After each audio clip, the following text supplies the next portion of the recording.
Bismillah. Assalamualaikum warahmatullahi wabarakatuh.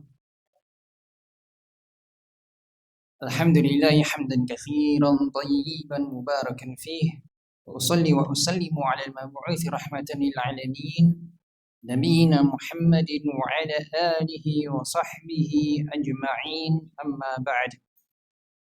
Segala puji yang milik Allah Subhanahu wa taala yang dengan segala nikmatnya dilimpahkan kepada kita, maka sudah sepantasnya kita untuk terus bersyukur kepada Allah Subhanahu wa taala dan tidak lepas kita dari beristighfar kepadanya atas segala kekurangan yang kita miliki dalam menyembahnya. Semoga salam dan selalu setia kepada Nabi Muhammad sallallahu alaihi wasallam, kepada keluarga beliau, para sahabatnya dan juga setiap orang yang mengikuti langkah beliau hingga hari kiamat nanti. Baik, jamaah sekalian semoga dirahmati Allah Subhanahu wa taala, di pertemuan ini kita akan mulai membahas sesuatu yang baru, sesuatu yang mungkin bagi kita semua masih banyak belum mengetahuinya. Dan ini merupakan pembahasan yang sangat panjang. Dan alhamdulillah sebagai panduan dari apa yang akan kita bahas nanti, yaitu menggunakan satu kitab atau buku yang fenomenal sekali, yang diberi judul Ar-Rahiq Al-Makhtum. Ya.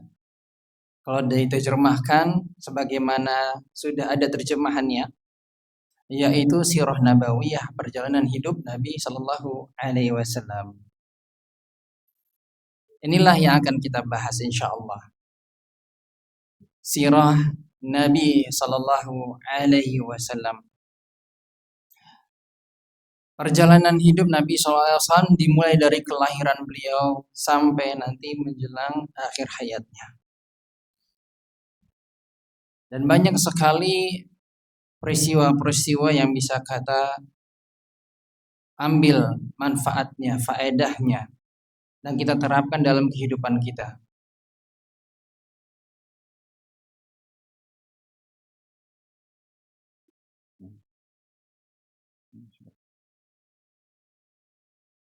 Dan kesempatan ini, alhamdulillah kita akan menggunakan buku yang ditulis. Sebenarnya bukan buku. Ini adalah merupakan karya ilmiah, gitu ya. Karya ilmiah yang dilakukan oleh Syekh Safiur Rahman Al-Mubarakfuri rahimahullah taala. Ya. Beliau salah satu ulama dari India. Ya. Nama kotanya Mubarakpur, ya. Makanya Al-Mubarakfuri. Gitu. Jadi nisbatnya ke kota beliau. Di mana ini merupakan karya ilmiah fenomenal, ya. Penelitian yang begitu mendalam terkait dengan perjalanan hidup Nabi Shallallahu Alaihi Wasallam. Kenapa kita milih buku beliau ini? Di antara sebabnya adalah karya ilmiah ini yang beliau tulis. Ini dimulai dengan latar belakang adanya lomba. Jadi lomba karya ilmiah, ya, yang dimana temanya adalah sirah nabawiyah. Dan saat itu diberikan waktu lomba ini, ya, selama setahun. Ya, pada tahun 1976. Jadi udah lama ya. Sudah lama. 1976. Saat itu adanya conference besar-besaran, ya, di mana digelarlah perlombaan karya ilmiah mengenai perjalanan hidup Rasulullah SAW. Banyak dari situ peserta yang ikut dari seluruh dunia. Ya. Dan terkumpullah 175 karya ilmiah. Penelitian mendalam 175 terkumpul. Dari 175 itu dipilih 5 pemenang. Dari 175 dipilih 5 pemenang, itu luar biasa. Dan beliau meraih peringkat pertama. Karya ilmiah yang beliau tulis ini meraih peringkat pertama. Dan karya beliau ini Masya Allah, ya, tersebar luas, kemudian diterjemahkan berbagai bahasa di dunia ini, termasuk bahasa Indonesia. Jadi sudah ada terjemahannya. Dan ini yang kita gunakan, ya, supaya lebih mudah nanti penyampaiannya insya Allah. Dan penerbitnya juga, atau dari penerbit di Indonesia ini sudah kami pilih dengan yang menggunakan edisi revisi terbaru. Jadi mungkin saat beliau menulis karya ilmiah itu masih ada plus minusnya gitu ya, ada minus-minus di beberapa sisi karya ilmiah beliau. Setelah dicetak, kemudian selang beberapa waktu beliau meliti kembali, ternyata ada kekeliruan atau butuh adanya tambahan informasi. Ya, maka beliau cantumkan di situ sehingga ada edisi revisinya. Dan ini nanti yang akan kita bawakan insya Allah. Baik. Jadi kita mengenal dulu ini. Jadi ini awalnya bukan buku ya, bukan buku karya ditulis begitu, bukan. Tapi ini sebenarnya karya ilmiah, ya, penelitian, sehingga dibuat menjadi buku. Baik.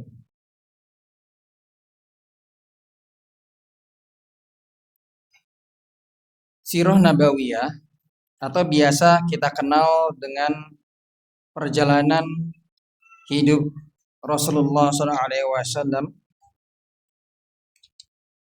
Dan insya Allah kita akan mulai dari awal sekali sebelum beliau dilahirkan. Jadi pelan-pelan kita akan menelusuri buku karangan Syekh Safiur Rahman Al-Mubarakfuri. Dan kurang lebih itu beliau Ini versi terjemahannya aja segini tebalnya ya. Ini berapa tahun Pak kira-kira? Kita akan bahas ini. Insyaallah setahun selesai ya.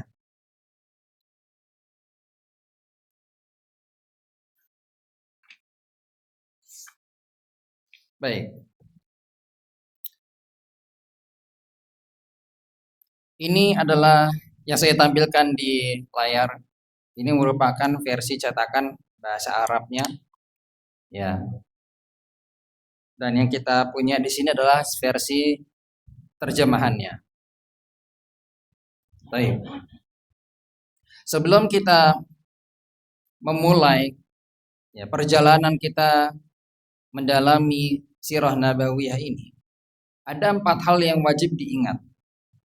Jadi ketika kita mau mulai membaca sirah nabawiyah, maka ada 4 hal yang wajib kita ingat selalu.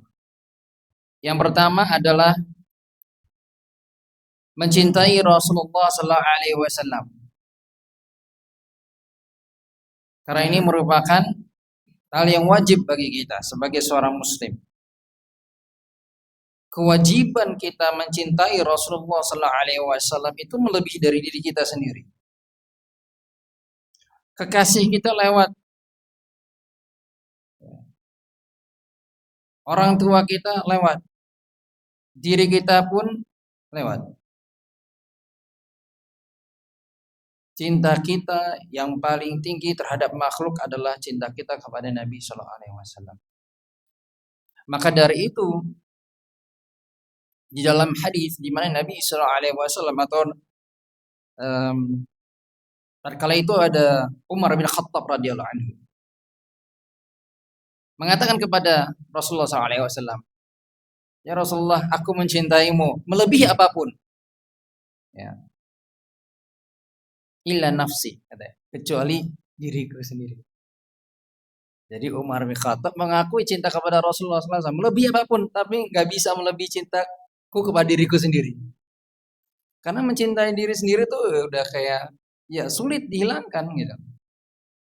Mungkin kalau sama orang lain kita masih bisa gitu. Dahulukan orang tua kita. Tapi ketika itu berkaitan dengan orang lain, nanti dulu.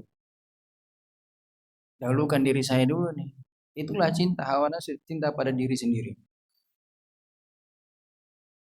Apa kata Rasulullah? Nah, belum. Kamu belum benar mencintai. Cinta itu belum benar.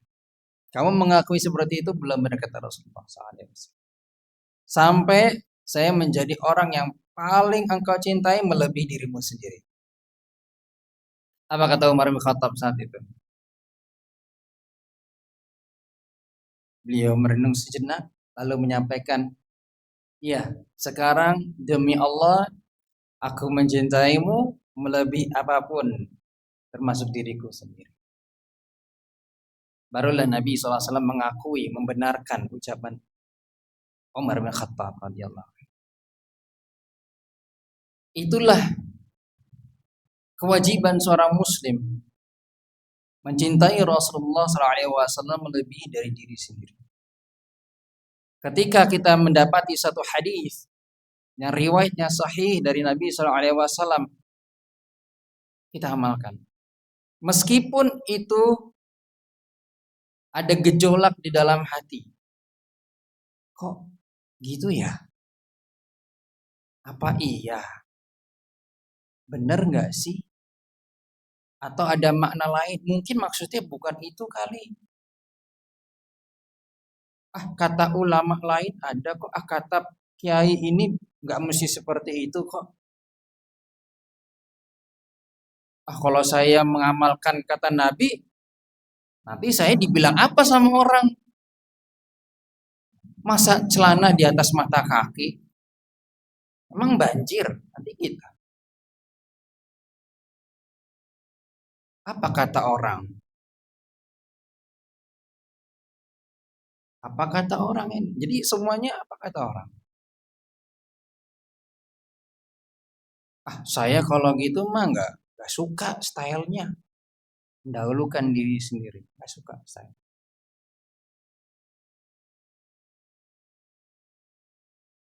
Kalau seperti ini, apakah sudah benar cinta kepada Rasulullah SAW?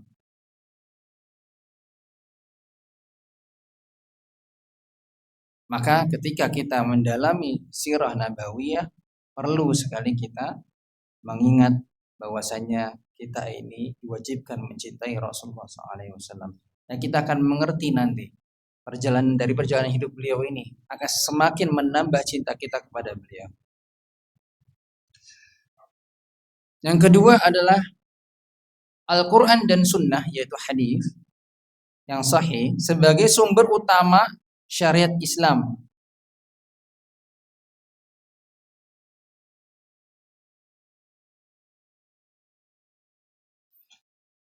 Jadi patokan kita dalam melakukan hukum syariat Islam adalah Al-Quran dan hadis Nabi SAW. Yang ketiga, hal yang wajib kita ingat selalu adalah mengenal Rasulullah SAW dengan benar. Rujukannya dari mana? Sudah tepat belum? Maka dari itu ada penelitian ini, yang dimana telah dilakukan oleh Syekh Safiur Rahman Al-Mubarakfuri. Penelitian yang tidak sembarangan, di mana beliau benar-benar mendatangkan naskah-naskah yang mendalami, melakukan penelitian yang mendalam, maka hasilnya bermakna sekali sampai menjadi pemenangnya. Dan sampai sekarang, Bapak Ibu jemaah sekalian, yang paling terkenal, yang paling dibaca, mudah diserap, ya karya beliau ini untuk sirah Nabi. Karya ilmiah yang paling terkenal tersebar luas ini. Ya. Karena ada banyak di sana. Kan tadi kita sebutkan ada 5 yang menang. 4 yang lagi kemana? Pernah dengar nggak Pak? 4 yang lagi ini. Dicetak juga. Jadi 5 pemenang tadi, lomba pemenang 5 ini. Lomba karya ilmiah penulis sirah nabawiyah. Semuanya itu dicetak jadi buku. Ya. Dan sudah diterjemahkan ke beberapa bahasa yang berbeda. Tapi yang terkenal yang kita dengar selalu itu yang juara satunya, karya Syekh Safiur Rahman Al-Mubarakfuri. Orang Arab, bukan orang India. Luar biasa. Insyaallah. Jadi ini ya, dari sumber yang benar ketika kita belajar. Baik. Dan ini diakui ya, ini sudah diakui. Yang keempat yang perlu kita ingat, perhatikan kebijaksanaan beliau sallallahu alaihi wasallam dalam berinteraksi. Jadi ketika kita menelusuri kehidupan beliau, maka perlu kita berikan catatan penting pada apa yang beliau lakukan semasa hidup beliau. Karena beliau terkadang melakukan, Nabi SAW melakukan satu sikap ya dalam satu kondisi yang berbeda pada saat kondisi yang lain. Sebagai contoh, Nabi SAW ketika awal-awal Islam itu melakukan tawaf Ka'bah, yang dimana di situ masih ada berhala, ratusan berhala di situ.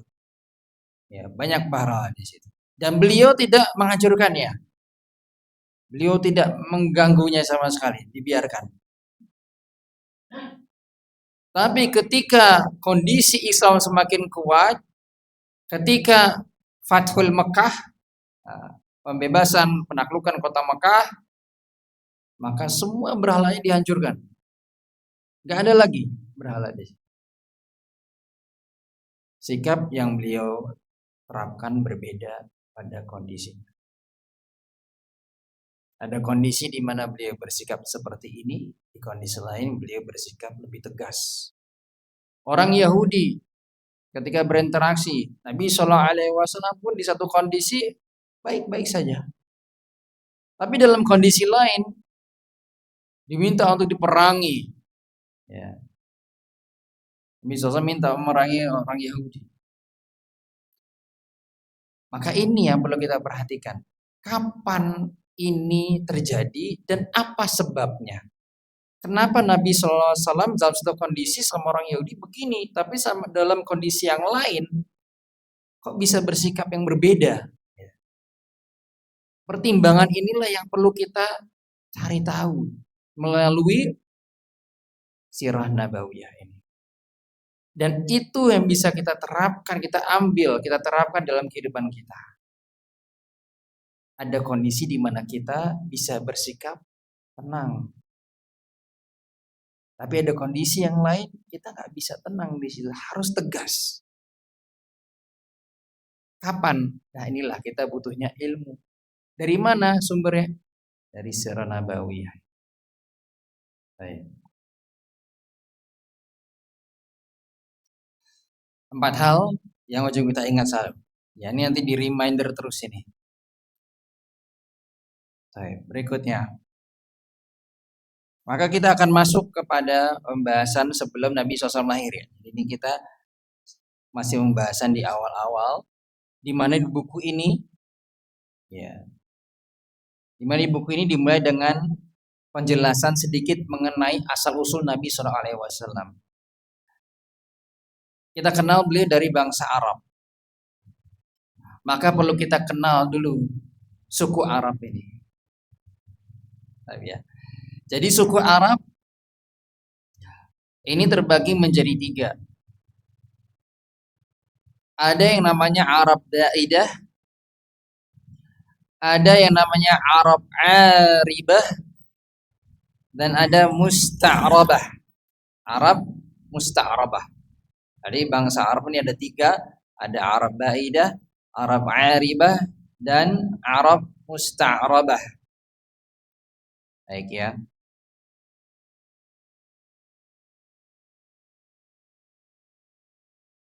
Kata Arab itu sendiri menunjukkan tempat yang gersang. Ini kata Arab, bahasa Arab itu menunjukkan tempat yang gersang. Tandus, bebatuan, dan padang pasir. Itu ya. Jadi udah kebaca nih. Jadi nama dengan lokasi itu sesuai gitu. Bisa juga bermakna para penghuni tempat tersebut. Nah, orang yang menghuni tempat itu disebutnya Arab. Gitu. Jadi bersesuaian. Sebagaimana disampaikan dalam buku beliau, bahwasanya kata Arab menggambarkan padang pasir, ya, dan seterusnya.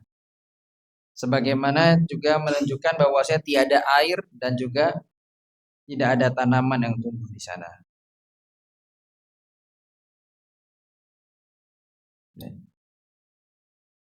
Kemudian kata Arab ini ditujukan kepada Jazirah Arab, sebagaimana ditujukan juga kepada kaum yang menempatinya, seperti yang tadi disampaikan penghuni tempat tersebut.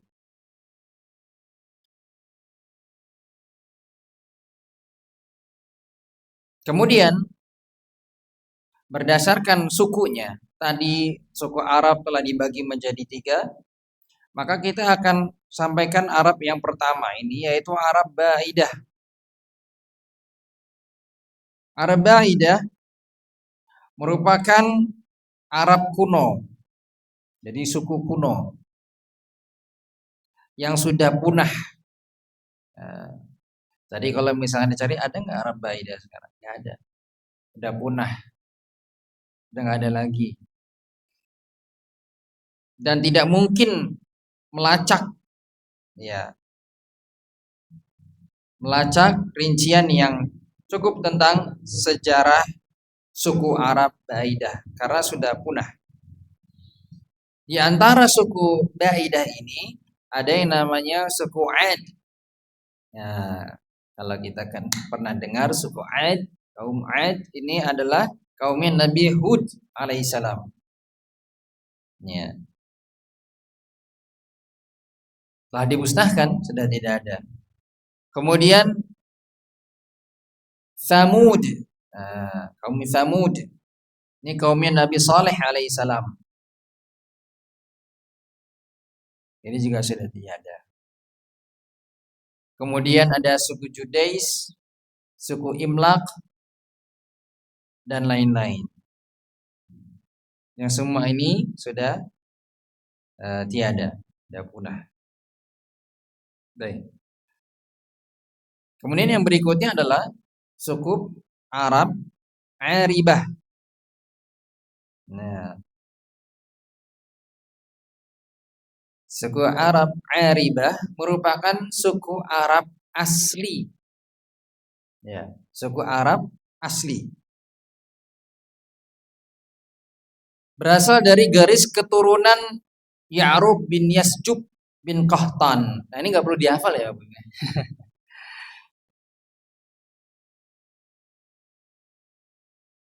Ya, jadi suku Al-Qahtaniyah biasanya disebutnya. Ada yang nyebutnya demikian. Ya. Berasal dari mana? Dari Yaman. Ya. Ini suku Arab asli itu dari Yaman. Insyaallah ya. Kemudian apakah masih ada suku Arab Aribah ini? Masih. Sampai sekarang masih eksis. Ya. Masih ada. Mereka tersebar luas. Masih ada yang tinggal di Yaman. Masih ada di ya negara-negara lain yang mereka sudah hijrah ke berbagai macam tempat. Ya. Dan yang terkenal dari suku Arab Aribah ini adalah ada dua kabilah yang terkenal, yaitu Himyar dan Kahlan. Ya, Himyar dan Kahlan. Baik.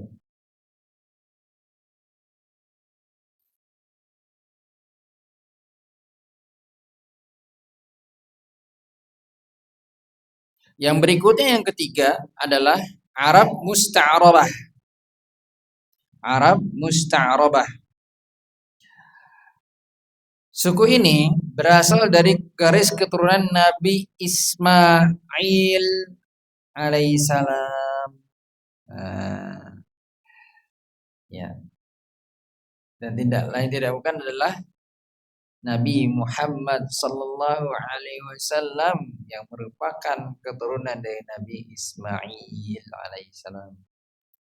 Ini Nabi kita yang mulia merupakan ya dari suku Arab Musta'rabah. Ya. Apa sih Musta'rabah itu? Yaitu merupakan suku yang campuran, tidak murni Arab.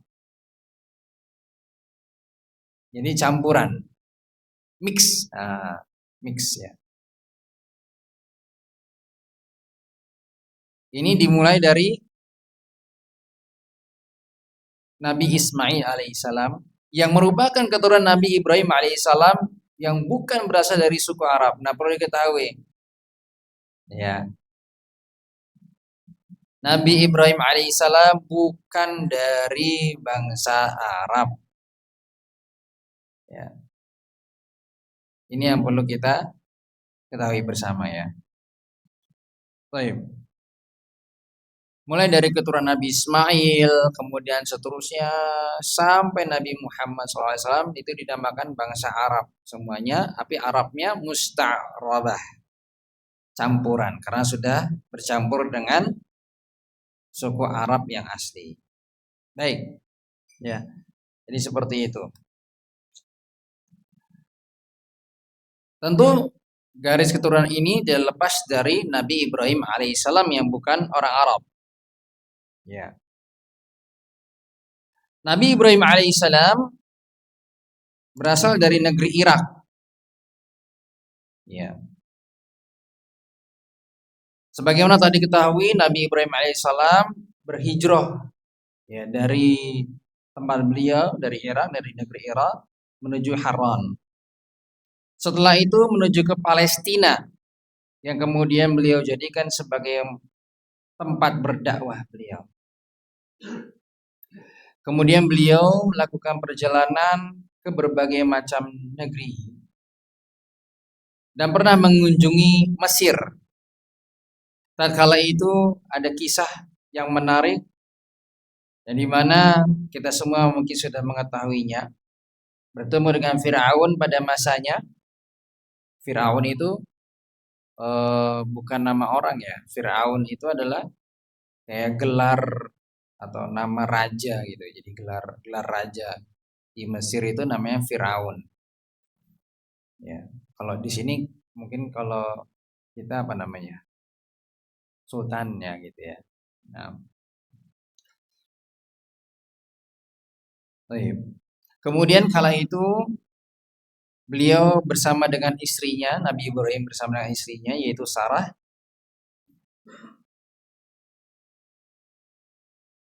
Dan saat itu Sarah sempat tertangkap ya oleh Firaun pada masa itu, dan dengan izin Allah Subhanahu wa taala Allah jaga Sarah sehingga Firaun pun tidak dapat mendekatinya.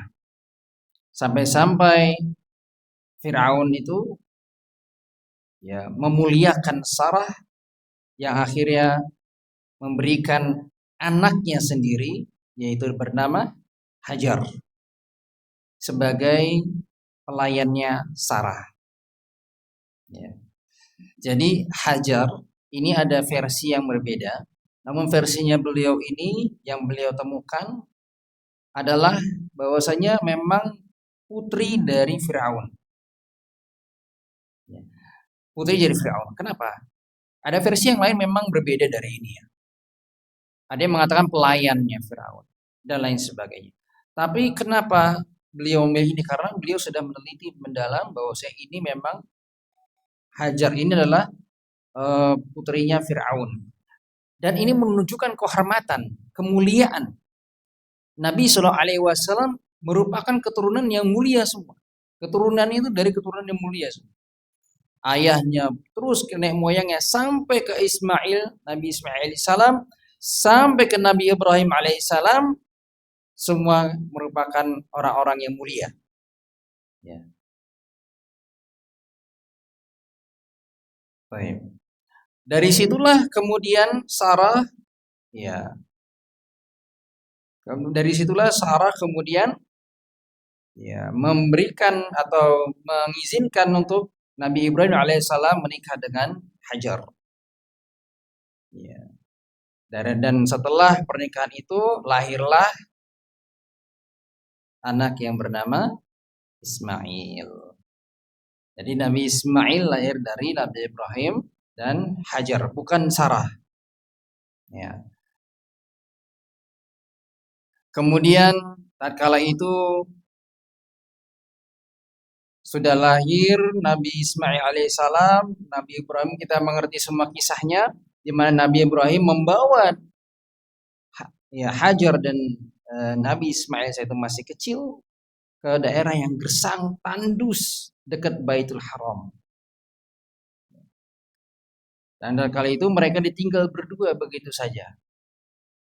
Pada saat itu nggak ada orang, tidak ada seorang pun di situ yang tinggal. Tidak ada mata air juga.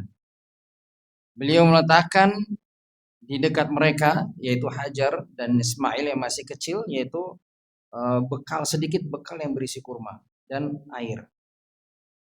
Lalu ditinggal sama Nabi Ibrahim alaihissalam kembali ke Palestina. Berselang beberapa hari, bekal air pun habis. Sementara di tempat itu tidak ada mata air yang mengalir.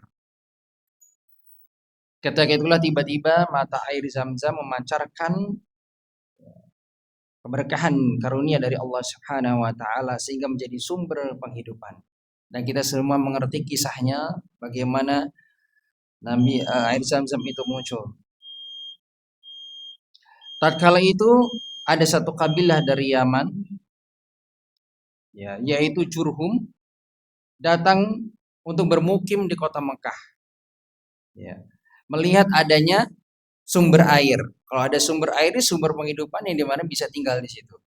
Maka lantas minta izin kepada Hajar dan saat itu yang ada di sana untuk bisa mengonsumsi air Zam-Zam juga dan tinggal di situ.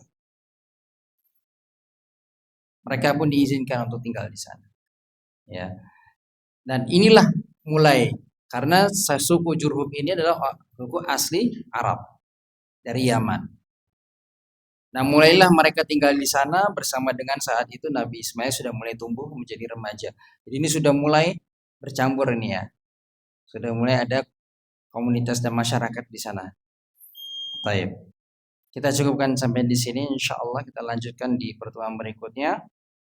Sallallahu Muhammadin walhamdulillahi rabbil alamin. Assalamualaikum warahmatullahi wabarakatuh.